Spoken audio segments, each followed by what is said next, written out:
My name is Anne. I'm 31 years old and currently a financial advisor at an investment firm in Seattle.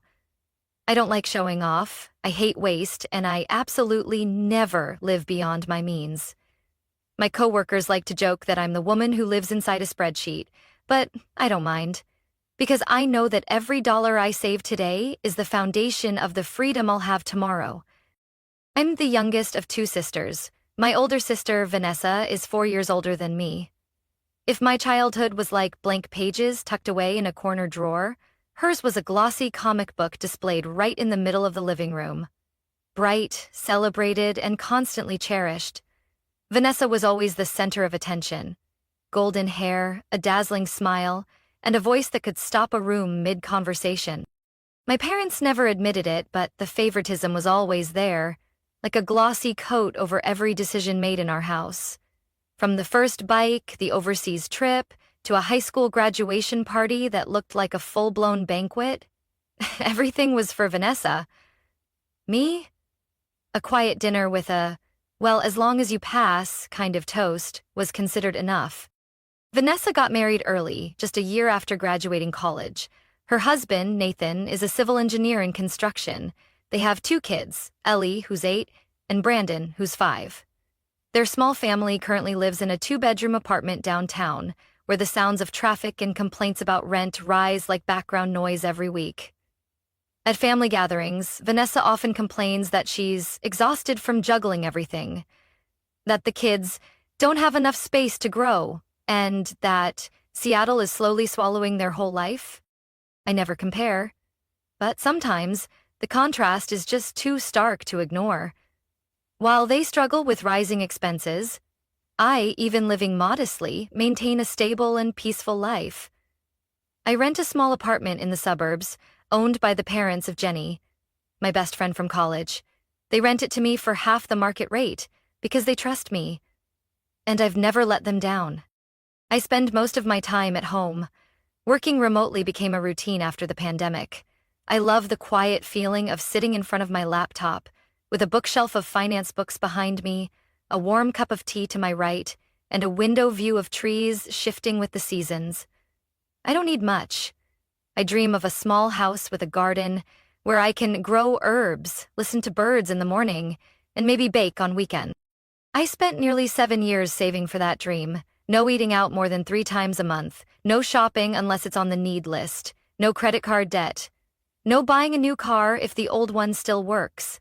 I turned down fancy vacations for hiking trips through the Olympic Mountains.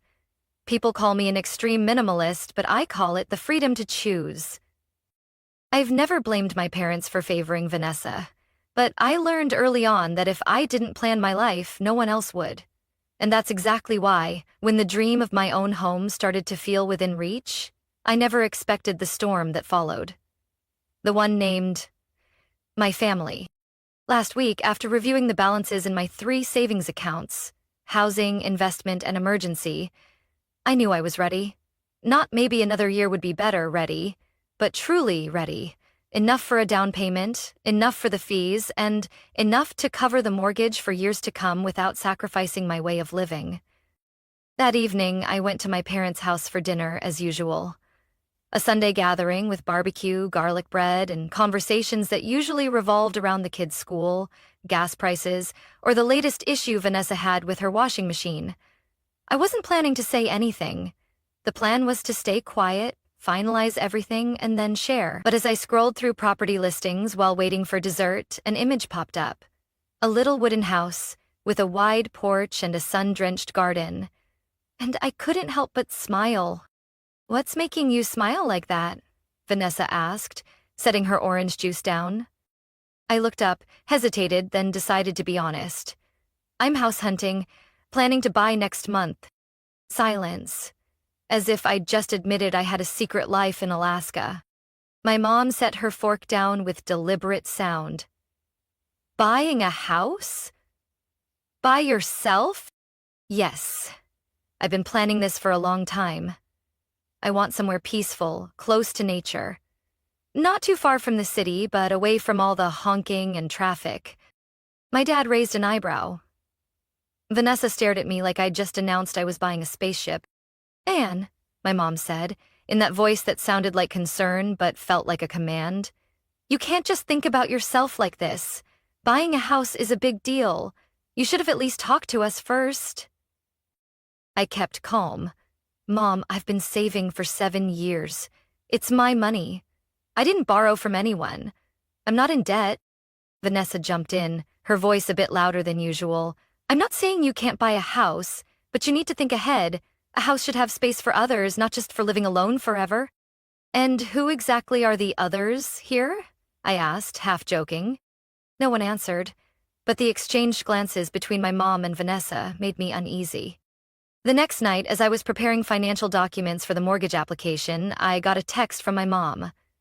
I just spoke with Miss Karen at church.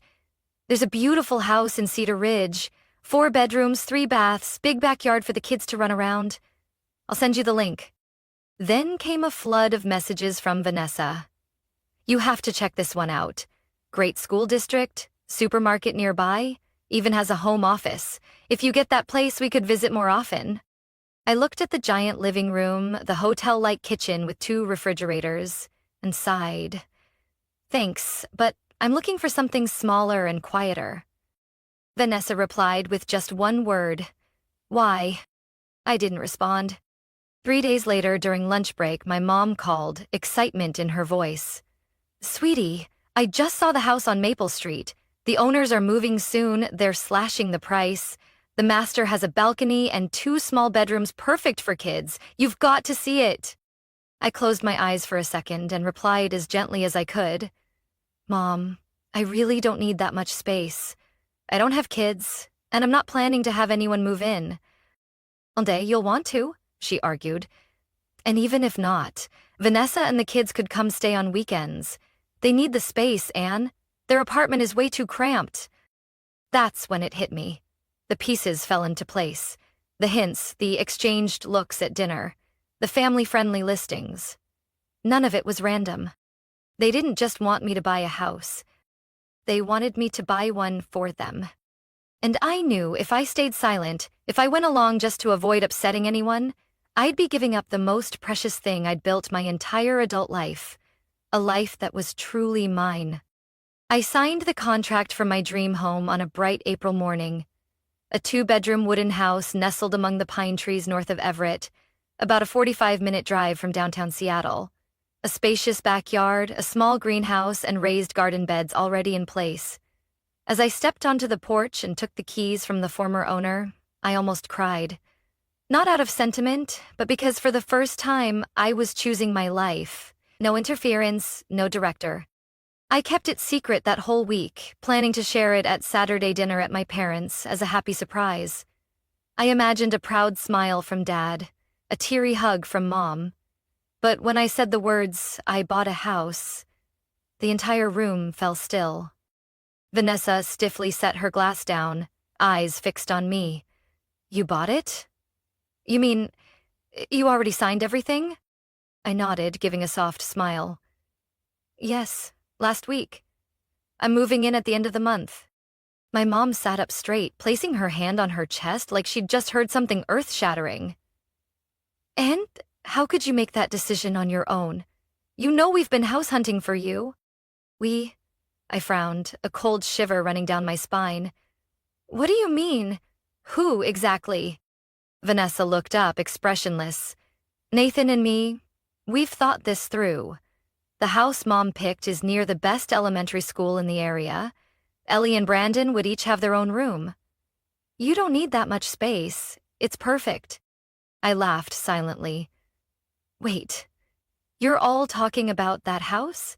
As if I'd buy it so your entire family could move in? My dad calmly set down his fork, his voice low and firm. Anne, you're the only one in the family who's financially stable right now. Helping each other is what family does. I turned to my mom. You feel the same? Her eyes didn't deny it. You live alone, work from home, have a steady income. Vanessa's struggling in that tiny apartment. The kids don't have space. If you care about your sister, then I should give up my dream to support someone else's life? I cut in, my voice raspy. No one answered. Nathan, who had been silent the entire dinner, sniffed slightly like he had been dragged into this unwillingly.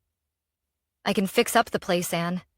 If it's that 4-bedroom house, I could turn it into an ideal setup. No charge. I turned to Vanessa. You know what? I actually thought you'd at least ask me, not assume, not make plans behind my back. I didn't think I needed to, Vanessa shrugged. You're my sister.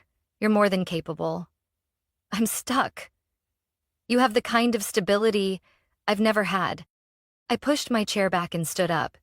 None of you ever asked what I wanted, and now that I finally have something I spent a decade building, you're staring me down like I'm selfish for not handing it over to the family. You're betraying us, Anne, my mom said, her voice sharp as a blade. Barbara on Maple Street was willing to lower the price. Big house, safe neighborhood. Everyone's been planning for weeks. Just waiting on your yes. I stood still for a long moment, looking around the table. Blame in one face, expectation in another, quiet disappointment in the rest. No one had asked, Anne, are you happy? What do you want? I didn't buy a house to make room for someone else, I said slowly. I bought it because I wanted a home for myself, a life I chose, and you were all wrong to think you could just claim that without even asking. I grabbed my purse and headed for the door. Behind me, Vanessa blurted, You're tearing this family apart over a house? I stopped, my hand on the doorknob. It's not about a house. It's about finally being old enough to know who's living my life and who shouldn't be. I opened the door and stepped outside without looking back. The air was crisp, but I felt warmer than I had in years, because for the first time, I wasn't asking for permission to be myself. I got back to my old apartment feeling dazed, like I'd just walked out of a battle. The door shut behind me with a dry thud, sealing me off from the arguing, the accusatory stares, and the quiet disappointment clinging to every glance at that dinner table. I dropped my bag on the floor and didn't bother turning on the lights. In the blurry darkness, I stood motionless, my chest hollow, like everything had collapsed with no warning. My phone started vibrating less than 30 minutes later. First, it was my mom. 3 missed calls in a row, then a nearly half-page message. You need to come to your senses. Family is family. This isn't a game. Don't let your pride ruin everything. Then my dad. Call me. Now. I set the phone on the table without replying. The screen kept lighting up like a constant reminder that I had disrupted their version of normal. But really, what was normal? Me always being the backup plan for someone else's life? I turned on the light. The warm yellow glow filled the small, tidy apartment I'd lived in for over 6 years. The affordable place offered through the kindness of my best friend's parents. I used to see it as a refuge. Now, it felt like a waiting room before the next chapter. The phone wouldn't stop. Now it was a text from Vanessa. Are you really this heartless? My kids didn't do anything wrong. I thought you understood. Turns out you only live for yourself. I leaned back in my chair, a quiet anger rising in me. They called me selfish. They said buying a small home, with my own effort and discipline, was a betrayal. But in all those years, had anyone ever asked what I wanted? Had anyone ever paused long enough to see how I'd lived or what I'd sacrificed? At 11, Vanessa got sent to jazz dance classes. I got enrolled in evening math tutoring because you're good at it, don't fall behind. At 17, Vanessa got a brand new Jeep for college. I got Dad's old Civic with a pat on the back and a "it still runs, don't be picky."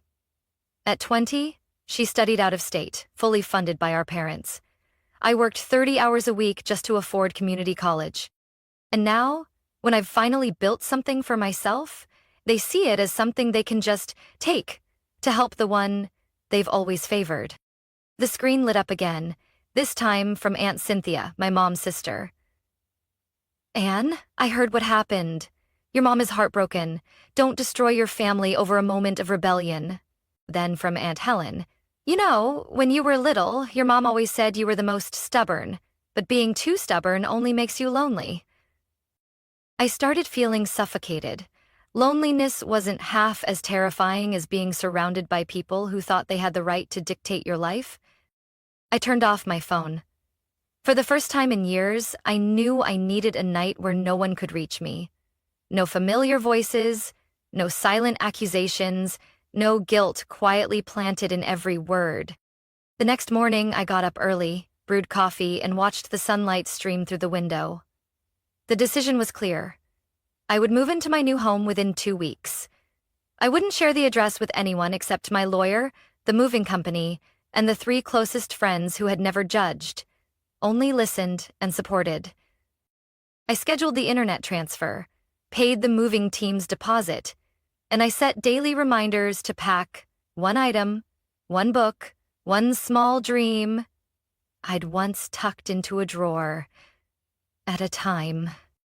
That evening, I got an anonymous email titled, "Families Shouldn't Be Abandoned Over Money." I didn't need to read it to know who wrote it. I just opened my laptop and replied, "It's not about money. It's about not making space in my life for people who don't respect boundaries." I hit send and closed my computer. That night, I slept better than I had in a year. I moved on a cool Monday morning. The moving truck arrived on time, as professional as the reviews had said. I'd picked a weekday on purpose. Everyone in the family would be busy with work or the kids' schedules. No one would have time to follow. Even though I had changed my phone number, deleted my social media, and redirected all mail to the new place, I still felt the need for absolute silence. I wasn't afraid they'd come looking. I just didn't want any of them in my space anymore. The small house on the tree-lined street in the town of Monroe, about an hour from Seattle, was the first place I ever walked into and felt a deep sigh of relief. No one asking who I planned to move in, no one checking if the living room was big enough for family parties. Just the sound of wind through the maple trees, sunlight falling across the hardwood floor, and the warm scent of pine in every breath. I spent the first week unpacking, cleaning, and arranging things exactly how I wanted. No one stopped me from painting the office olive green. No one told me not to waste money on a tomato trellis in the backyard. And for the first time, I bought myself a patio set just for morning tea. No excuse of "for guests." I joined a local gardening club just days after moving in. The first meetup was at Grace's house, a kind woman in her 50s with a blooming lavender garden and a gentle smile. No one asked where I came from. They only cared what I was growing, whether I'd pruned roses before, and if I was interested in swapping seeds. I also met Liam, a man about my age who works as a freelance landscape designer. He came to help me fix the irrigation system and trim back the branches that were blocking sunlight from my herb trellis. We didn't talk much about family, and that, strangely, felt like a relief. Amid conversations about soil, sunlight, and how to keep rabbits away, I found myself slowly opening up again, naturally, without pressure. Work was going better than ever. Remote work, free from stressful messages or passive-aggressive remarks, allowed me to focus and be more creative. A project I pitched to a major client got approved in just 1 week, something that had never happened before. My direct manager, Karen, called to congratulate me and told me I'd be getting a raise, along with a request to help train new hires. For the first time, I was being recognized not just for doing well, but for being me. Every Saturday, I rode my bike to the farmer's market downtown, picked out fresh vegetables, and chatted with familiar vendors. One time, I helped a little girl pick the right kind of onion her mom had written on a grocery list. Later, her mom invited me to join a local book club at the library. I said yes, why not? No one there knew I'd once been called a traitor for not letting my sister move into my home. They just knew me as Anne, the woman with thriving basil and surprisingly refined taste in books. Sometimes, I still glimpsed photos of Vanessa or my mom through the social media of old friends. Vague captions about selfish family members or pictures of the kids squeezed into a tiny room, with comments like, "happy no matter what." I'd learned to scroll past them without feeling anything more than a slight frown. Because I'd stopped needing their validation. I don't know what the future holds, but I know this. I'm no longer the girl who bends herself into silence, no longer playing the role my family scripted for me. I chose me. And that's what saved me. One late autumn afternoon, while I was sitting by the window sorting seed packets for next spring, the doorbell rang. I thought it was Liam or Grace, but when I looked through the peephole, I froze. Vanessa. Her hair was loosely tied, eyes sunken, and she carried an old tote bag. Behind her stood Ellie and Brandon, thinner than the last time I saw them. All three stood silently, not saying a word. I opened the door without speaking. The cold air rushed in with Vanessa's hesitant breath. "I wasn't sure I was still allowed to knock," she said, voice hoarse and without blame. Only exhaustion. I didn't invite them in, but I didn't send them away either. We stood there in tense silence for a few seconds. Then Ellie quietly said, "Aunt Anne, Mommy said if we were good, we could see your flower garden." I crouched down and gently touched her head. "I just planted some white chrysanthemums. Do you like those?" She nodded. And just like that, they came in. Not as welcomed guests, but as people who had lost that privilege, and somehow found one last chance. Vanessa didn't apologize right away. We drank tea in silence, watching the kids carefully explore the garden, as if afraid to disturb the fragile peace that wrapped around the house. Then she finally spoke, her voice barely above the wind. "I thought you'd always be the one who takes it all. Like before. Like Mom taught us. But you're stronger than all of us." I looked at her, not as the favored child anymore, but as a mother slowly realizing her own limits. "I'm not strong," I said. "I'm just tired of being treated like an obligation." Vanessa nodded, her eyes red. "I was wrong to think blood gave me the right to walk into your life without knocking." I didn't say I forgave her. I didn't accuse her either. Everything that needed saying had already been left behind. But I knew that didn't mean I'd forget. 3 weeks later, I took Ellie and Brandon to the town's book fair. The kids buzzed around picking out children's books, and I spotted Liam leading an art activity for kids under a maple tree. Brandon ran up asking for watercolor paints, and Ellie sat down like the place had always been hers. Liam looked at me and smiled, a warmth and understanding in his eyes. "These two look like they're already at home here, huh?" I nodded. "Looks like they've found their quiet corner." He didn't ask much. No one here asked about my past anymore. They only cared how I was living today.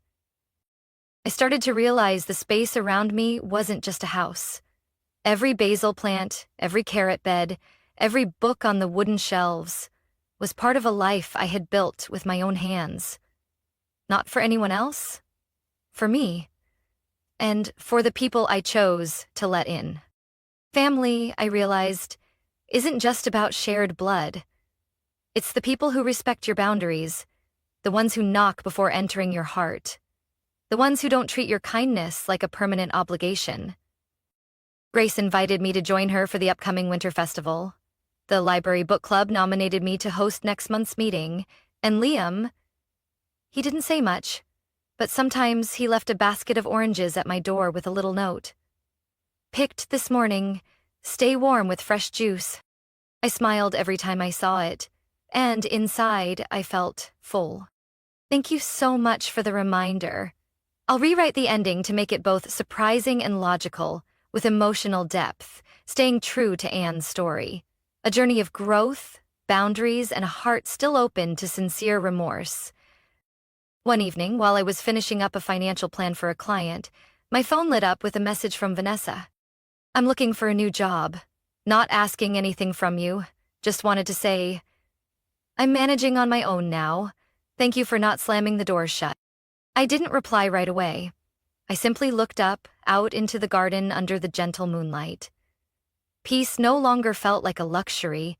It was a result of choice, and I knew I had chosen well. Family can be born of blood, but sometimes the deepest, most lasting relationships are nurtured through choice, respect, and kindness. A week later, I received an email from HR. "We're reviewing candidates for the new financial training program." One applicant, Vanessa Marks, included a reference letter stating she'd been guided by an independent advisor during her career shift. That advisor is you. I froze. I had no idea Vanessa had taken that much initiative. What surprised me even more, she had quoted something I once wrote on my professional blog. Everyone deserves a fresh start, but you have to take that first step on your own. Vanessa hadn't reached out asking for help. She didn't ask me to put in a good word, she chose a different path, quietly showing she was changing, through action, not words. That evening, returning from book club, I spotted a small note clipped to my wooden fence. Aunt Anne. I helped Mom write her resume. I think she's trying really hard, just like you. She still doesn't drink ginger tea the right way, but I'm teaching her. P.S. Did you plant more purple chrysanthemums? It was Ellie's handwriting, messy, heartfelt, and enough to make my chest tighten. I sat down on the front steps, watching the leaves sway in the early winter wind. I didn't cry, but something inside me softened, like ice touched by the first spring sun after a long, bitter season. None of us are perfect, but we're learning to grow, not to meet someone else's expectations, but because we want to become better versions of ourselves. 3 weeks later, Vanessa officially joined the internal training program. She walked into the same building where I worked, not as Anne's sister, but as herself. And for the first time, I saw her nod toward me in the lobby. A silent acknowledgement that seemed to say, "Thank you for teaching me to knock before trying to walk back into your life." That night, Liam stopped by with a basket of oranges and a few sprigs of dried rosemary. No note, no explanation. Just the quiet presence of someone who didn't need to know my past, but was always there when I was ready to share. I placed the basket on the table, brewed a pot of tea, and opened the window. The scent of soil, wind, and fresh basil from the garden wrapped itself into every breath I took.